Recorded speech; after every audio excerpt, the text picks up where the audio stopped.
Alright, so I know we haven't had a homework video in a while, but I wanted to come on here and give y'all a quick homework video over question number 5 because we didn't get to MAD. There it is, maybe the focus is a little. We didn't get to MAD in depth in our lesson today. You've had MAD last year, but I know it can be a lot because it's a lot of steps, but it's really not difficult. But I figure we could work through this question together. Granted, I do expect to see scratch work because I'm even going to end up putting my scratch work on notebook paper just because there is a lot, just to keep my work organized so I understand what's going on. So we've got here 2 different dot plots. We've got one that has labeled without food and one that's labeled with food. And remember that each dot represents the value that it is over. So this dot represents a 28. This represents a 30, 30, 30, 32, 32. So when we're trying to find the MAD, if you will recopy the data into a list, and what I like to do is I like to do a vertical list because it's just going to make things easier. So I'm going to have 10 points here, and I'm just going to record these points. So I've got 28, I've got 30, 30, 30. I have 3 30s, I have 2 32s, I have 3 34s, I have 1 36, and that should be all of 1, 2, 3, 4, 5, 6, 7, 8, 9, 10. Yes. So this is without, and over on this side is with. So I can do the same thing over here with with. I've got 2 36s. I've got 38, 38, 38. I've got 40, 40, 42, 42, and 44. Okay? So that just kind of helps me see my data a little bit better, especially if I have to find the mean. So to find the MAD, which is here in part A, this is the first step in finding MAD, is we have to find the mean of our 2 data sets. So you know how you would do that. You would add all of these up and then divide by how many there are. And so my mean, I'm going to give you a second to do that. I want you to add all of those up and then divide by what you get.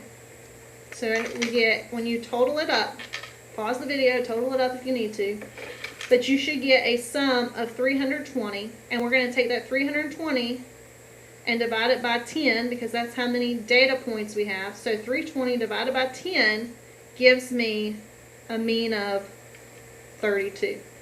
I'm going to do the same thing over here on this side. I'm going to find the mean. I'm going to add it all up and then divide by 10. Once again, pause the video, add it all up, do it yourself, and you should get 394 divided by 10. When I do this, I get a mean of 39.4. Do not round this. If it did not tell you to round, do not round. Okay? So then the second part, so that's part A, okay? The second part is to find the MAD. So to do that, we have to take, the second part of finding the MAD is subtraction. So we're going to take our mean, okay, and we're going to subtract it from each data point.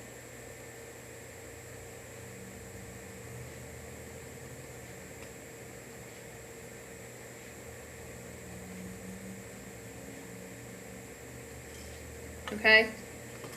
Now, the thing about this is it's the mean absolute deviation. That's what MAD stands for, which means we're looking for the absolute value, meaning we're looking for the distance, and distance is always positive. So we don't want it, this would really be -4, but we're not doing negatives, we're just doing positives. So what I want you to do is I want you to subtract, do this math all the way down. Okay? Do that math all the way down. I'm line through this so that we can split our data here in a second. Do that for this side, and do it for this side. So on this side, our mean was 39.4, which is a little bit, put it in your calculator, okay? 39.4, we're going to subtract 39.4 for all of them. And if I'm writing all of this down, you should be doing the same as well. And y'all, it's not about the answer, it's about the process. And if you're not doing the process and you're just copying the work down or just copying the answer down, it's not helping you. Okay? It's just like when we play sports or practice an instrument or anything like that, you've actually got to do the process to get better. So do all that math. It won't take you long. Like, I've got 3 38s right here. If I find out 38 minus 39.4 is 1.4, then guess what? Copy and paste it to all the 38s. Okay? So do all of that. I'm going to do it too. So y'all just remember, you want it to always be positive.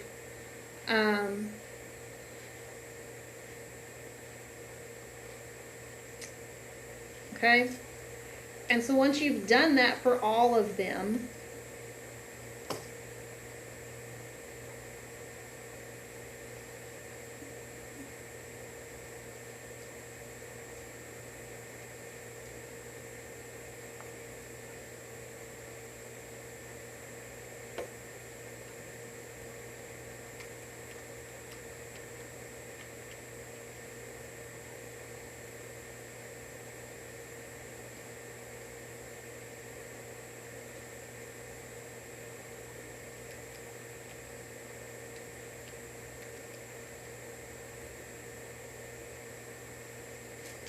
okay, once you've done that for all of them, what we're going to do then is find the mean. We're going to find the mean of all the differences. So you're going to add all these up again, and then you're going to divide by how many numbers you have. We have 10 numbers still. Okay? So add it, divide it by 10, and that's going to give you your MAD. That's going to give you your answer. Okay? Same thing on this side. You're going to find the mean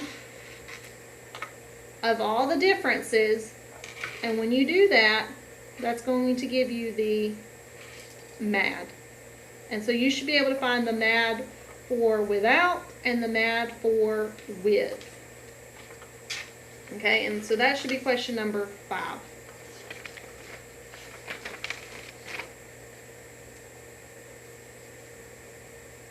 And then the questions on the back you should be able to do on your own.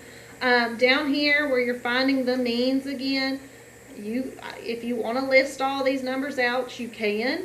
And that could be helpful too. But here you're looking for the spreads. Spreads are your ranges. Centers are your medians and your means. Okay? And so just pay attention to those two things. So yeah, all of these you should be able to do. Check on pair assessment, especially some of these open-ended questions. It should be either multiple choice or drop-down options, and so those should help you. But the big thing was the MAD, and that's what I wanted to go over with you.